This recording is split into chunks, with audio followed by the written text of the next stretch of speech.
வணக்கம் மக்களே, welcome back.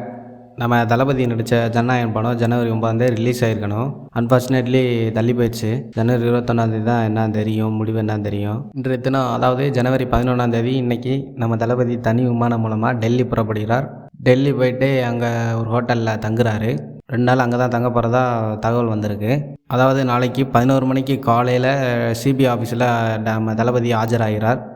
அவர்கிட்ட விசாரணை நடக்கும். 2 நாள் விசாரணை நடக்கும்னு நினைக்கிறேன்.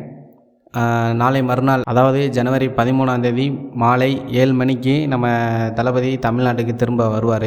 2 நாள் அங்கே தங்குறதுனால அவருக்கு பாதுகாப்பு வேணும்னு சொல்லி ஒரு மெயில் டெல்லி சிபிஐ ஆஃபீஸுக்கு மெயில் அனுப்பிச்சிருந்தாங்க. அதை அவங்க ஏற்றுக்கிட்டு பாதுகாப்பு தரதாக சொல்லியிருக்காங்க. தளபதி டெல்லியில் இருக்கனால அவரை பார்க்குறதுக்கு ரசிகர்கள் அதிகமாக கூடுவாங்க, நம்ம தொண்டர்கள் அதிகமாக கூடுவாங்கங்கிறனால பாதுகாப்பு கேட்டு கோரிக்கை வச்சுருந்தாங்க. அதையும் டெல்லி சிபிஐ ஆஃபீஸர் அப்ரூவல் கொடுத்துட்டாங்க. ஆல்ரெடி தமிழ்நாட்டில் நம்ம தளபதிக்கு ஒய்பிரிவு பாதுகாப்பு இருந்துச்சு. இனி நம்ம தளபதிக்கு சிபிஐ விசாரணைக்கு அப்புறம் தான் என்னான்னு தெரியும்.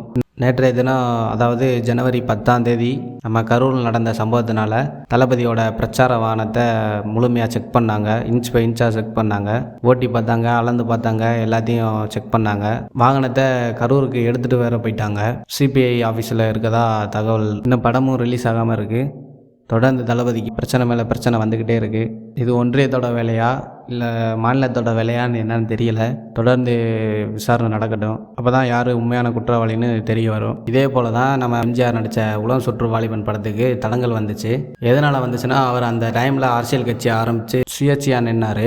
அந்த டயத்தில் தடங்கல் பண்ண ஆட்சி கருணாநிதி ஆட்சி. ஆனால் அவர் அதுக்கெல்லாம் பயந்து போல் அவர் சினிமாலையும் ஜெயித்தார், அரசியல்லையும் ஜெயித்தார். சினிமாவில் ஜெயித்ததை விட அரசியல் மக்கள் மனசுலையும் இடம் பிடிக்கிற மாதிரி நிலச்சி நின்னார். அதே போல் நம்ம தளபதியும் சினிமாலேயும் ஜெயிச்சு அரசியல் கட்சியிலையும் ஜெயிச்சு நம்ம தமிழ்நாட்டுக்கு இன்னொரு எம்ஜிஆராக வருவார்னு நம்பிக்கை இருக்குது.